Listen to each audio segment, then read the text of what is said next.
வணக்கம். நமது கயலின் பார்வை சார்பாக இன்னைக்கு ராமநாதபுரத்துல இருந்து சென்னைக்கு வந்திருக்காங்க. இவங்க ராமநாதபுரம் பரமக்குடியில மேலப்பட்டி புதூர்னோ ஏதோ ஒரு இடம் சொல்றாங்க கிராமம். அவங்க அந்த கிராமம் என்னன்றது, இவங்க பேர் என்ன, இவங்க எதனை மாதிரி பாதிக்கப்பட்டிருக்காங்க, என்ன மாதிரி செயல்கள்லாம் நடந்திருக்குன்றத நம்ம பார்ப்போம். வணக்கம்மா. வணக்கம். உங்க பேர் என்னம்மா? பிரபாவதி. என்ன விஷயத்துக்காக சென்னைக்கு வந்திருக்கீங்க? எங்கள் ஊரில் 100 நாள் அட்டையை கள்ளத்தனமாக 1000 அட்டைகளுக்கு மேலே பதிவாகிக்கிட்டு இருக்கு. மக்கள் நாங்கள் வேலை பார்க்கல, எந்த அடிப்படை வசதிகளும் எங்கள் ஊரில் கிடையாது. அந்த கள்ள அட்டைகளை மட்டும் கரெக்டாக வேலை பார்த்து முடிச்சது மாதிரி கணக்கு காமிச்சிடுறாங்க. ஆனால் நாங்கள் உண்மையிலே வேலை பார்க்குறவங்களுக்கு எவ்வளவோ நாங்கள் கேட்டாலும் சுத்தமாக வேலையை வைக்கிறதே கிடையாது. இப்போ கூட இது வரைக்கும் போராட்டம் பண்ணிக்கிட்டு தான் இருக்கோம், உங்களால் முடிஞ்சதை பாருங்க அப்படின்றாங்க. ஒரு பிடிஓ ஒரு சம்பளம் போடுறவர், நீ மட்டும் தனியா வா, உனக்கு நான் என்ன வேண்டாலும் செஞ்சுதான். பிடிஓ பேரு? அவரோட பேர் ராமர், சம்பளம் போடுற ஓவர்சி ஆபீசர். ஓகே. பிடிஓ என்னை மிரட்டுனவர், அவரோட நேம் தெரியாது, வயக்காட்டுக்கே தனியா பிடிஓ அதுக்கு உண்டான gazette officer, head of the BDO, Paramakudi union head of the BDO madam, அவங்க பேர் தேவ பிரியதர்ஷினி. அவங்க என்னை மிரட்டிட்டாங்க. அவங்க இன்னொருத்தவங்க பக்கத்துல என்னை ஒரு ஃபோன் மாதிரி வச்சு போட்டோ எடுத்துட்டு இருந்தாங்க. நான் உன்னை என்ன வேண்டாலும் செஞ்சிருவேன், எங்களை பத்தி தெரியாம நீ தெரியுற, நீ என்ன கலெக்டர் லெவல்ல கொண்டு போய் கொடுக்கறது கல்லட்டைகளை பிடிச்சு, இந்த ஊர்ல சாக்காடா இதுகளையெல்லாம் 100 நாள் ஆளை வச்சு நீங்க கட்டுறத எதுக்கு நீ என்ன வெளியில போய் நீ சொல்ற அப்படின்னு சொல்லி, ஒரு சாக்கடையை கவர்மெண்ட் பணம் கொடுக்குது, அந்த பணத்தை வச்சுதானே கட்டணும். அப்ப எங்களை மாதிரி மக்களை கல்லு சமக்க விட்டு ஒரு கிளவி கட்டையெல்லாம் முடியாததுங்க. அவங்களாம் எப்படி ஜல்லிக்கல் எல்லாம் சமைப்பாங்க? காங்கிரீட் கலவை போடுற மிஷின் வச்சு கலைக்கணும், ஆனா மக்களை வச்சு கலவை கலைக்க வைக்கிறது. ஆபீசர் அதிகாரி வந்தா மட்டும் காங்கிரீட் மிஷினை வச்சு கலவை கலைக்கிறதா காமிக்கிறது. இதே பெரிய அதிகாரி வந்தா மக்களை 100 நாள் வேலை பார்த்துக்கிட்டு இருக்க மக்களை ஓடுன்னு விரட்டிட்டு அசல் வேலை பார்க்குற மக்கள் மாதிரி வச்சு வெளியில பம்மாத்துக்கு நடிக்க வைக்கிறது. அப்ப 100 நாள் வேலை உண்மையிலேயே பெரிய ஆபீசர் மூலியமா 100 நாள் வேலை நடக்கிறது உண்மை அப்படின்னா எங்களை நிக்க வச்சிருக்கலாமே, ஏன் எங்களை ஓட சொல்றாங்க? அப்ப அதுக்கு தப்பா இருக்கு போய் தானே எங்களை ஓட சொல்றாங்க. இவ்வளவு தப்புகளும் நடக்குது. எங்க ஊர்ல எல்லாம் சாலை வசதியே இல்ல, அடிப்படை குடிநீரே நாங்க தண்ணி குடிச்சே 3 மாசம் ஆச்சு. இதோட நாங்க பச்சை தண்ணியே இது வரைக்கும் பார்த்ததே கிடையாது. அந்த லெவல் எங்க ஊர் ஒரு தரமட்ட லெவலுக்கு போயிருச்சு. தண்ணி டேங்க் காஞ்சு வறண்டு போய் இருக்கு. நான் போட்டோ எடுத்துட்டு வந்திருக்கேன். மகால் உடஞ்சு இடிஞ்சு போய் கிடக்கு. அந்த இடிஞ்ச மகாலுக்கெல்லாம் பண்டு வந்திருக்கும், ஆனா அதை எல்லாத்தையும் அப்படியே அபகரிச்சுட்டாங்க. எங்க ஊர்ல எந்த விதமான சலுகைகளுமே கிடையாது. எந்த ஊரு உங்களது? எங்களோட ஊர் மேலப்பார்த்திபனூர் போஸ்ட், ஹச்சுப்பர்லை வில்லேஜ். ஹர்ச்சிப்பளை வில்லேஜ். ஆமா. அதே மாதிரி பக்கத்துல நாங்க எஸ்சி, பக்கத்துல கிறிஸ்டின் இருக்காங்க. அவங்களுக்கு எங்களை போலயே தான், அவங்களுக்கு எந்த அடிப்படை வசதியும் இல்லை, ரோடு போடல, ஒன்லி அந்த ரெயின்ஸ் மட்டுமே போட்டிருக்காங்க. நாங்க எல்லாருமே பாதிக்கப்பட்டிருக்கோம். இருந்தாலும் அவங்க அதிகமா வரமாட்டாங்க. அவங்க வேற குரூப்ல போயிட்டு அவங்க வேலை பார்த்துட்டு இருக்காங்க. நாங்க வேற பிரிவா பார்த்து நாங்க வேலை பார்த்துட்டு இருக்கோம். கள்ளத்தனமா பதிவு பண்றவங்களுக்கு மட்டும் எப்படி பணம் வருது? எங்களுக்கு பணம் வரலைன்றாங்க. ஒண்ணுமே எங்களுக்கு வரல. இந்த 100 நாளைக்கு பண்டு ஒதுங்கல, அதனால உங்களுக்கு சம்பளம் இல்ல, உங்களுக்கு வேலை கிடையாதுன்றாங்க. எப்படி பண்டு ஒதுங்காம இருக்கும்? வருஷத்துக்கு வருஷம் பண்டு ஒதுங்க தானே 100 நாள் வேலை நடக்குது. இப்ப எலெக்ஷன் டைம் முடிஞ்சு போச்சு. எலெக்ஷன் டைத்து வரைக்கும் பிரசிடென்ட் கண்ட்ரோல்ல இருந்துச்சு. இப்ப முடிஞ்சதுன்னு பின்னாடி இந்த பிடிஓ கண்ட்ரோல் வந்துருச்சு. இனி பிடிஓட தானே நாங்க கேட்க முடியும். கேட்டா தனியா வாண்டு ஒரு பொண்ணை கூப்பிடுறாரு. ஒரு பொண்ணை தனியா கூப்பிட்டா ஒண்ணு கெடுக்க கூப்பிடுவா, இல்ல கொலை பண்ண கூப்பிடுவா. அப்ப என்னை எதுக்கு கூப்பிட்டாரு? இதை கேட்டா ஒரு பெரிய ஆபீசரா இருக்க வேண்டிய ஒரு கலெக்டர் சாருங்க முதலுக்கு நான் சொல்லிட்டேன், யாரும் எந்த நடவடிக்கையும் எடுக்கிறதே கிடையாது. மாவட்ட கலெக்டர் பேர் என்னமா? மாவட்ட கலெக்டர் பேர் முதல்ல இருந்தவங்க இந்த நடவடிக்கையை எடுத்தவங்க ஜானிடா மர்கிஸ் இருந்தாங்க.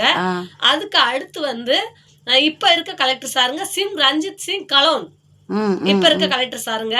நாங்கள் எவ்வளவோ நடவடிக்கை இந்த கம்ப்ளைண்ட்லாம் எஸ்பி ஆபீஸ்ல கொடுத்திருக்கீங்களா? எஸ்பி ஆபீஸ்ல நிறைய தடவை நாங்க கொடுத்துருக்கோம். இது வரைக்கும் எந்த நடவடிக்கையுமே இல்லை. எங்க சுத்தியும் லோக்கல் போலீஸ் ஸ்டேஷன் தானே பார்த்திபனூர் வருது. இதை இங்க வந்தோடனே எங்க அப்பா கிட்ட சொல்லி, ஓ மக எதுக்கு போலீஸ் ஸ்டேஷன்ல கம்ப்ளைண்ட் பண்ணுதுன்னு சொல்லி அடிச்சு எங்க அப்பாவால நான் 15 நாள், அப்ப ஒரு ஆபீசரால இந்த செய்ய முடியாது, ஆபீசர் செஞ்சா மாட்டிக்குவோன்னு சொல்லி யாரெல்லாம் கல்லட்டை பதிகிறாங்களோ அந்த பப்ளிக்கை வச்சு, கல்லட்டை பதிகிற பப்ளிக்ல ஒரு பப்ளிக் என்னை வெட்ட வந்தாங்க அருவாவால. அதையும் அவங்க பின்னாடி அருவா வச்சிருந்தப்ப நான் போட்டோ பிடிச்ச ஆதாரத்தோட நான் கொண்டு வந்துட்டேன். இந்த அளவுக்கு ஒரு முக்கியமா நம்ம மக்களுக்கு வேண்டிய நம்மளோட இதை கேட்கறது தப்பா? நம்ம குடியுரிமை கேட்கறது தப்பா? எங்க ஊர்ல எந்த கல்லாட்டை நீங்க சொன்னீங்க, ரைட்டு. கல்லாட்டையில நீங்க பாதிக்கப்பட்டிருக்கீங்களா? கல்லட்டையில நான் வந்து இப்ப இங்கெல்லாம் 60 நாள் வேலை பார்த்துருக்கோம். 40 நாள் வேலை இந்த வருஷம் எங்களால பார்க்க முடியலையே. நாட்டுல எவ்வளவோ பேர் பாதிக்கப்படுறாங்க. எல்லாருக்கும் இந்த துணிச்சல் வராது. இந்த இடத்துல போய் சொல்லணும்னு தோணாது. அவங்க பணத்தை செலவழிச்சு வரணும்னு தோணாது. நமக்கென்னன்னு எல்லாரும் விடுறதுனால தான் இன்னைக்கு பல வில்லேஜ்ல, எங்க வில்லேஜ்னு இல்ல, பல வில்லேஜ்ல, பல யூனியன்ல இந்த செயலும் இந்த தப்பும் நடந்துட்டு இருக்கு. அவங்களுக்கு யாரெல்லாம் கேட்குறாங்களோ அவங்களுக்கு ரோடு போட்டிருக்கு. எங்களுக்கு சாலை வசதி, எந்த அடிப்படை வசதியும் இல்லை. அப்படியே ஒரு ஒற்றுமையா இருக்க விடாம கல்லட்டைகளை ஏன் பதிவு பண்றாங்கன்னா அந்த ஊர் ஒற்றுமையா இருக்கக்கூடாது. சரி, உங்களுடைய பிரச்சனையில உங்க ஊர்ல என்னென்ன இல்லை? இப்ப சாலை இல்லைன்னு சொன்னீங்க, சாலை மட்டும்தான் இல்லையா? சாலை வசதி இல்ல, குடிநீர் வசதி சுத்தமாவே தட்டுப்பாடு. எல்லாரும் பணத்துக்கு வாங்கி தான் தண்ணியை கூட சாப்பிடுறோம். ஒரு குடம் 12 ரூபாய். இந்த அளவுக்கு நாங்க இருக்கோம். அந்த ரேன்ஸுமே மேலோட்ட பார்வைக்கு மெருகு பூசினது போல் இந்த ஊருக்கு நாங்க இன்னது செஞ்சோம் அப்படின்னு மெருகு பூசினது போல் வெறும் ஒரே ஒரு தெருவுல 2 பக்கம் பிரிகிற மாதிரி கால்வாய். இதுதான் அந்த ரேன்ஸ். மொத்தம் எங்க ஊர்ல 150 குடும்பம் இருக்கு. 150 குடும்பத்துக்கு எப்படி வெறும் 2 ரேன்ஸ் வரும்? ஒரு தெருவுன்னு பார்த்தா 2 பகுதிக்கு ரேன்ஸ் இருக்கணும். ஒரு பகுதிக்கு மட்டும் ரேன்ஸ், ஒரு பகுதியில ரேன்ஸ் கிடையாது. இந்த லெவலுக்கு போட்டிருக்காங்க. போட்டுட்டு 100 நாள் வச்சே அந்த ரேன்ஸை கூட போட்டாங்க. அப்ப எப்படி 100 நாள் வச்சு ரோடு போடுறாங்க, 100 நாள் வச்சு ரேன்ஸை போடுறாங்க? அப்ப அதுக்கு ஒதுக்கின பண்டெல்லாம் எங்க கேட்டா எங்களுக்கு கொலை மிரட்டல் தான் வருது. சரிம்மா, இதுல இன்னொரு வார்த்தை கூட நீங்க சொல்லியிருக்கீங்க. இப்ப என்னன்னா, உங்களோட அக்கௌண்ட்ல வந்து ஏதோ பிரச்சனை நடந்ததுங்க. என்ன அக்கௌண்ட்ல என்ன பிரச்சனை? எங்க ஊருக்குள்ள ஒரு பொண்ணு ஏமாத்தி எங்களெல்லாம் எங்களோட அக்கௌண்ட்ல, எங்க பொண்ணுன்னா என்ன பேரு? அந்த பொண்ணோட பேர் வந்து புதுத்தெரு. அந்த பொண்ணு ராஜலட்சுமி. அந்த பொண்ணு பேர் வந்து எங்க கிட்ட ஊரு புதுத்தெரு, பேரு ராஜலட்சுமி. தெரு புதுத்தெரு, மேலப்பார்த்திபனூர் ஊரு. ராஜலட்சுமி புதுவாழ்வு திட்ட ஆபீஸ்ல இருந்து அந்த பொண்ணு வந்திருக்கு. ஆரம்பத்துல எங்களுக்கு தெரியல. நான் தாலுகா ஆபீஸ்ல இருந்து வாரேன். அந்த பொண்ணு யூனியனை சேர்ந்த பொண்ணு தான். அது இந்த ஒரு தவறுகள் வேற ஒரு இதா நடக்குது நூதனமா. நான் தாலுகா ஆபீஸ்ல இருந்து வாரேன், மாற்றுத்திறனாளிகளை கணக்கு எடுக்கிறேன், உங்களோட ஆதாரங்கள் எல்லாம் கொடுங்கன்னு எங்க ஆதாரங்கள் எல்லாம் அந்த பொண்ணு வாங்கி எங்களோட சிக்னேச்சர்லாம் வாங்குச்சு. அதுல நான் ஒரு பாதிப்படைஞ்சவ. வாங்கிட்டு அந்த பொண்ணு கடைசியில அங்க இருந்து என்ன பாதிப்படைஞ்சீங்க? ஆதாரங்கள் எல்லாத்தையும் வாங்கிட்டு போயிட்டு மக்களுக்கே தெரியாம லோன் போட்டு எடுக்கிறாங்க. புதுவாழ்வு திட்டத்துல வெளிநாட்டு ஃபண்டுகள்லாம் அந்த இடத்துக்கு தான் வந்து ஒரு அடிப்படை வசதி இல்லாதவங்களுக்கு கொடுக்க சொல்லி சலுகைகள் வர்ற இடம் புதுவாழ்வு திட்ட ஆபீஸ். அப்ப அந்த ஊரக வாழ்வாதார இயக்கம் அதோட பேர் வந்து. அப்ப இந்த இடத்துக்கு வரும்போது எங்களுக்கு கொடுத்தது மாதிரியே ரெக்கார்ட்ஸ் அவங்க தயார் பண்ணிட்டு எங்களுக்கு அந்த பணம் வந்து சென்றடையாது. இப்ப 18 லட்சம் என்னோட அக்கௌண்ட்ல வந்திருக்கு. ஆனா நான் எடுத்தது மாதிரியே கிரியேட் ஆகி, நான் கட்டி முடிச்சது மாதிரியே கிரியேட் ஆயிருக்கு. எப்படி ஆகும்? இதை வந்து அவர் மேனேஜர் சார்களும் சேர்ந்து அந்த தப்பு பண்ணியிருக்காங்க. இது நான் கண்டுபிடிச்ச. மேனேஜர்னா யார சொல்றீங்க? Manager Parthibanur Indian Overseas bank manager. பேர் வந்து அருண்ராஜ், அருண்குமார் என்ற அருண்ராஜ். அவங்க வந்து எல்லாம் சேர்ந்துதான் உங்களை வந்து இப்படி ஏமாத்தி இருக்காங்கன்றீங்க. ஆமா, ஒருத்தவங்க தப்பு. இத நீங்க புகார் எங்க கொடுத்திருக்கீங்க? ஏதாவது சிஎஸ்ஆர் எஃப்ஐஆர்னு வச்சிருக்கீங்களா? சிஎஸ்ஆர் வாங்கியிருக்கேன். அருண்குமார் அப்படின்னு போட்டு சிஎஸ்ஆர் வாங்கியிருக்கேன். 2 சிஎஸ்ஆர். ஒரு சிஎஸ்ஆர் 18 லட்சத்துக்கு, இன்னொரு சிஎஸ்ஆர் வந்து 67,500 ரூபா மட்டும்தான் மாற்றுத்திறனாளி ஆபீஸ்ல இருந்து வந்தது. அந்த பணமும் எப்படி வந்துச்சுன்னா, அந்த புதுத்தெரு ராஜலட்சுமின்ற பொண்ணை நான் தான் பிடிச்சேன் சிஎஸ்ஆர் போட்டு. அந்த பொண்ணை பிடிக்க போய் அப்ப சிவமுருகன் அதுக்கு உள்ள வந்தது. அந்த ஆபீசர் தான் ஊரக வாழ்வாதார இயக்கத்துல உள்ள, அவர் தான் ஹெட் ஆபீசர். அவர் வந்து அந்த பொண்ணை விட்டுருங்க அப்படின்னு சொல்லி என்னோட பாரத்தை மட்டும் அந்த பொண்ணு திரும்ப கொடுத்துட்டு போச்சு. அப்படி திரும்ப கொடுக்கையில தான் மாற்றுத்திறனாளி ஆபீஸ்ல இருந்து வந்து 67,500 ரூபா நான் பெட்டிக்கடை வச்சிருக்கேன். அதுக்கு கொடுத்துட்டு ஏன் 8,000 அக்கௌண்ட்டுக்குள்ள கிடக்கிற பணத்தை எனக்கே போட்டு 75,000 மனுஷன் செக்கு கொடுக்குறாரு. எப்படி 67,500 ரூபா வரையில 75,000 செக்கு கொடுக்க முடியும்? ஆனா பாறை எழுதுனதுமே 75,000. அப்ப அந்த மிச்சம் 8,000 ரூபாய் எங்க போகுது? கணக்குல கவர்மெண்ட்டுக்கு காமிக்கிறது 75,000, ஆனா வர்றது 67,500. அப்ப உண்மையிலே கணக்கு கவர்மெண்ட்டுக்கு 75 காமிக்கும் போது எங்களுக்கு ஏன் பணம் கம்மியா வரணும்? மக்களோட பணத்தை போட்டு ஏன் மக்களுக்கே கொடுக்கணும்? இப்ப எங்க சொந்த பணத்தை நாங்களே ஏன் கெட்டுற நிலைமை ஏற்படணும்? அப்ப இந்த இதுகளை யாரெல்லாம் இந்த தவறுக்கு உடனே இருக்காங்க? நீங்க இது விஷயமா அமைச்சர், ஊரகத்துறை அமைச்சர்லாம் பாத்திருக்கீங்களா? அமைச்சருமே இது வரைக்கும் பார்த்ததுல நான் 2 காலும் முதுகு தண்டோட உடஞ்ச டிசபிலிட்டி பர்சன். என்னால கலெக்டர் ஆபீஸ் வரைக்கும் என்னால சுத்தி அலைஞ்சிருக்கேன். என் கை காசே இது வரைக்கும் எவ்வளவோ 30,000-40,000 ரூபா இது வரைக்கும் செலவழிச்சிட்டு வந்திருக்கேன். யாரும் எனக்கு கொடுக்கறது கிடையாது. எனக்கு வீட்டுக்காரல ஒரு பெண் குழந்தை. இதை வச்சு நான் தெருவா கருவாடு வித்து, அப்பளப்பு வித்து, ஒரு காய்கறி வேலைக்கு போய் இந்த மாதிரி நான் பொழப்பு நடத்தி நான் வர்றேன். எனக்கே இப்போ கொஞ்சம் விவரம் தெரியுது. நான் இத்தனை ஆபீஸ் போறேன். ஒரு விவரம் தெரிஞ்ச மக்கள் ஆபீஸ் போய் கேட்டா ஒண்ணு கொலை மிரட்டல் விடுறாங்க, இல்ல டைரக்டா வந்து இந்த மாதிரி பண்ணிடுறேன், இல்ல பப்ளிக்கை ஏவி விட்டு பப்ளிக் எல்லாம் போயிட்டு இந்த பொண்ணு மேல கேஸ் கொடுங்க, உங்களை கல்லட்டை பதிகிறத அந்த பொண்ணு சொல்லி கொடுக்குது அப்படின்னு சொன்னா அந்த கல்லட்டைக்காரங்களாம் என்ன செய்யறாங்கன்னா என் மேல போயிட்டு பார்த்திபன் ஸ்டேஷன்ல இந்த பொண்ணு எங்களை கல்லட்டை பதிகிறான்னு சொல்லி கேஸ் கொடுக்க வைக்கிறாங்க. அப்ப இவங்க என்ன பாதிப்பு வந்துரும் சொல்லிட்டு இவங்க எங்கேயுமே கவர்மெண்ட் ஆபீசர் வரது. உங்களுக்கு பிடிஓ அதிகாரி வரல? பிடிஓ அதிகாரி கிட்ட இது வரைக்கும் கம்ப்ளைண்ட் பண்ணிருக்கீங்களா? பிடிஓ அதிகாரி தானே என்னை மிரட்டினதே. உங்களை அப்ப கொல்ல வந்ததும் பிடிஓ அதிகாரி தானா? என்னை கொல்ல வந்தது வந்து பிடிஓ அதிகாரி ஏவி விட்டு ஊரக வளர்ச்சித்துறை மூலியமா ஏவி விட்டு எங்க வீட்டுக்கு எதுக்க இருக்க சதீஷ்குமார் மணிகண்டன் என்கிற சதீஷ்குமார். ஏன்னா அவங்க வீட்டுக்குள்ள கல்லட்டை இருக்குல்ல, கல்லட்டையில அவங்களே இப்ப வரமாட்டாங்க. மூட்டம் போடுற வேலை, வயக்காட்டு வேலை அப்படிதான் போவாங்களே தவிர அங்கே போட்டோ எடுக்க யாரும் வந்து நிக்கிறது கிடையாது. அப்படியே பார்த்தாலும் பணிதள பொறுப்பாளர் முழு பொறுப்பா இருக்கு. எப்படின்னா நீ போட்டோ எடுத்ததுமே நீ வீட்டுக்கு போயிரு, நீ போட்டோ எடுத்தது உன் வேலையை பார்க்க போயிரு அப்படின்னு. வெட்டுத்தளத்துக்கு பிடிஓ வர்றதும் கிடையாது, விசாரிக்கிறதும் கிடையாது. எங்களுக்கு ஆபீசர்ன்ற ஒண்ண நாங்க கண்ணிலேயே பார்த்ததே கிடையாது. அந்த ரேஞ்சில் ராமநாதபுரம் மாவட்டத்தில் இயங்குது. இதையெல்லாம் கலெக்டர் லெவல்ல கொண்டு போய் சொன்னாலும் நடவடிக்கையே கிடையாது. எங்களுக்கு காசு விரயமாகிறது தான் மிச்சம். சப் கலெக்டர் வந்து வேலை பார்க்கலாமேம்மா. மாவட்ட கலெக்டர் வந்து 1008 வேலை இருக்கிறதுல அவங்களால வர முடியாது. எஸ்பிகிட்ட நீங்கள் கம்ப்ளைண்ட் கொடுத்தாலும் அதுக்கு கீழே இருக்க டிவிஷனில் இருக்கக்கூடிய உங்கள் ஸ்டேஷன் அதிகாரி தான் வரணும். அப்போ நீங்கள் எல்லாமே நீங்கள் உங்கள் லோக்கல் பாடியிலேயே நீங்கள் சொல்லலாமே. நீங்கள் ஏன் இவ்வளோ தூரம் கலெக்டர் வரலன்னு மாவட்ட கலெக்டர் மட்டும் குறை சொன்னால் என்ன பண்ண முடியும்? மாவட்ட கலெக்டரை மட்டும் குறை சொல்லலைன்னா மற்றவங்களையும் தான் நான் குறை சொல்கிறேன். இங்கே லோக்கல் சரியில்லாமல் தானே நாங்கள் மாவட்ட கலெக்டர்லாம் போய் பார்க்க வேண்டியதாக இருக்குது. இப்போ மாவட்ட கலெக்டருக்கு வேலை இருக்குன்னு சொல்றாங்க. அப்புறம் ஏன் மக்கள் வந்து மற்ற குரூப் போட்டோ எடுக்கிறதுக்கு நாங்கள் இந்த மாதிரி ஊரக வாழ்வாதாரத்துறை இயக்கத்துல இருந்து மக்களோட நின்று குரூப் போட்டோ எடுக்கிறது மாதிரியும் மற்ற எல்லாத்துக்கும் மாவட்ட கலெக்டருக்கு வர தெரியுது. இப்போ மக்களுக்கு வர குறைகளுக்கு மட்டும் வர தெரியலையா? திங்கக்கிழமை ஆனால் நாங்கள் மக்கள் குறைந்து இருக்கு நாளையில இந்த மக்களுக்கு இந்த மாதிரி சலுகை செஞ்சோம் வச்சோம் அப்படின்லாம் சொல்றாங்க. கலெக்டர் மேல இருக்கிறவங்க ஒழுங்கா இருந்தா கீழே இருக்க எல்லா அதிகாரியுமே கரெக்டா இருப்பாங்க. இப்போ எங்களுக்கு இருக்கிறவங்க கலெக்டர் பேருங்க வந்து நான் இருந்த ஒரு ஜானிடா மர்கி சாருங்க இருந்தாங்க.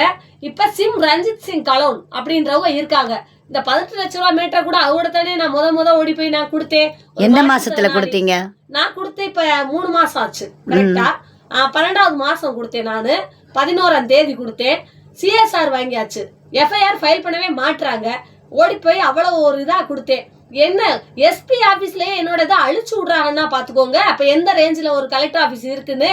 எஸ்பி ஆபீஸ்ல என்ன செய்யறாங்க, நான் கஷ்டப்பட்டு எடுத்த 18 லட்சத்தையும் அவங்க ஒரு இது வச்சு சைபர் கிரைம் ஆபீஸ்ல அவங்க ஒரு ஃபுட்டேஜ் மாதிரி வச்சு ஒரு நிமிஷத்துல அந்த 18 லட்சத்தை தனியா நீக்கி பிரிக்கிற மாதிரி ஒரு செயலி கருவி வச்சு பிரிச்சுட்டாங்கன்னா பாத்துக்கோங்க. அப்ப எந்த லெவல்ல தப்பு நடக்குதுன்னு. அப்ப அவங்க பிரிச்சுட்டு என்னோட டாக்குமெண்ட் பொய்ன்ற மாதிரி கொண்டு வராங்க. அப்ப மக்கள் கஷ்டப்பட்டு கண்டுபிடிப்போம் ஒரு தவறு செய்யறவங்கள இவங்க பிரிச்சு அவங்கள நல்லவங்களாக்குறாங்க. கலெக்டர் ஆபீஸ்ல இவ்வளவு பெரிய தவறு நடந்துச்சுன்னா மற்ற இடத்துல தவறு நடக்கிறதுல என்ன சொல்ல முடியும்? இதை முதல்வருக்கு தெரியப்படுத்திருக்கீங்களா? ஏதாவது பெட்டிஷன் போட்டிருக்கீங்களா? 1100ல இது வரைக்கும் 4-5 தடவை சொல்லியிருக்கேன். பிரபாதின்ற பொண்ணு சொல்றதெல்லாம் போய் நாங்க சொல்றதா உண்மை. இப்படியே சொல்லி இன்ஸ்பெக்டர்ல இருந்து டிஎஸ்பில இருந்து எஸ்பில இருந்து இப்படியே சொல்லியே எல்லாத்தையும் ஒண்ணுமில்லாம ஆக்குறாங்க.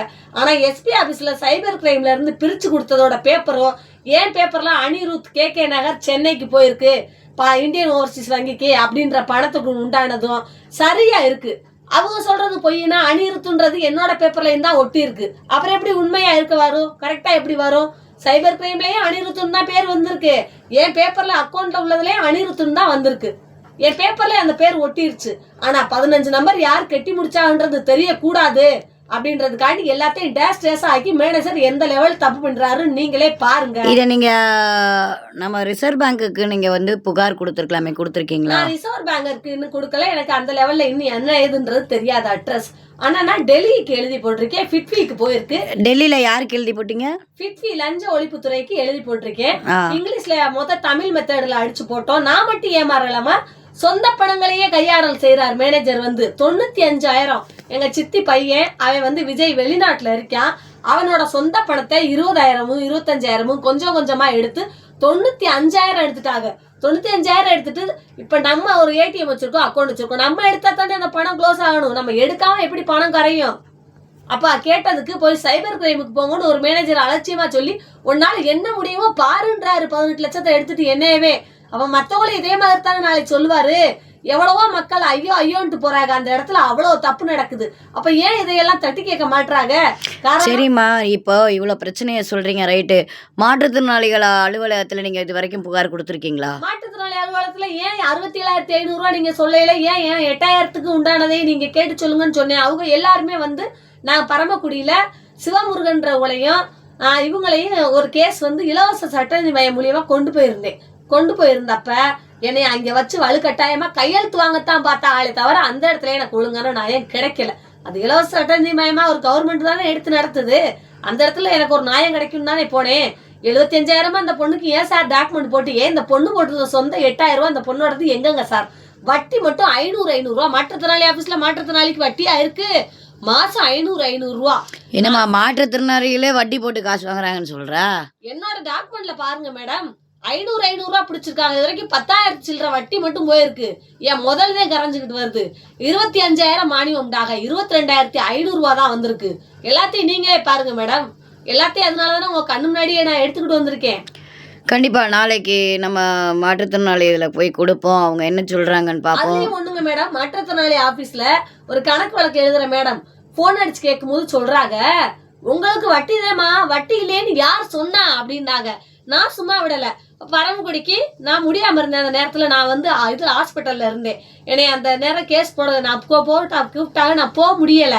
அவங்க என்ன சொல்றா, உங்களுக்கு வட்டி தானேடா, வட்டி தான் நீங்க சொல்றீங்கல்ல, எங்களுக்கு கையெழுத்து போட்டு சிக்னேச்சர் போட்டு எழுதி கொடுங்க பாப்போன்றதுக்கு எழுதி தர மாட்டேன்றாங்க. அப்ப அவங்களுக்கும் அங்க கூட்டு இருக்குன்னு தானே எனக்கு எழுதி கொடுக்க மாட்டேன்ட்டாங்க. நீங்க தவறா எடுத்துக்காதீங்க. நீங்க என்ன கம்யூனிட்டியை சார்ந்தவங்க? நான் வந்து ஆதி திராவிட நலத்துறையில வருவேன். ஆதி திராவிடரா? உங்களுடைய கம்யூனிட்டி சர்டிஃபிகேட்லாம் கரெக்டாக வச்சுருக்கீங்களா? எனக்கு வந்து கம்யூனிட்டி சர்டிஃபிகேட்லாம் இருக்கு. அந்த வீட்ல வச்சிருக்கேன் சர்டிஃபிகேட் எல்லாம். நீங்கள் இது வரைக்கும் அந்த கம்யூனிட்டி சார்பாக புகார் கொடுத்துருக்கீங்களா? இல்ல, இது வரைக்கும் நான் கொடுத்ததே கிடையாது. சரிம்மா, நீங்கள் சொன்ன எல்லா குற்றங்களையும் நாங்கள் எடுத்துக்கிறோம்.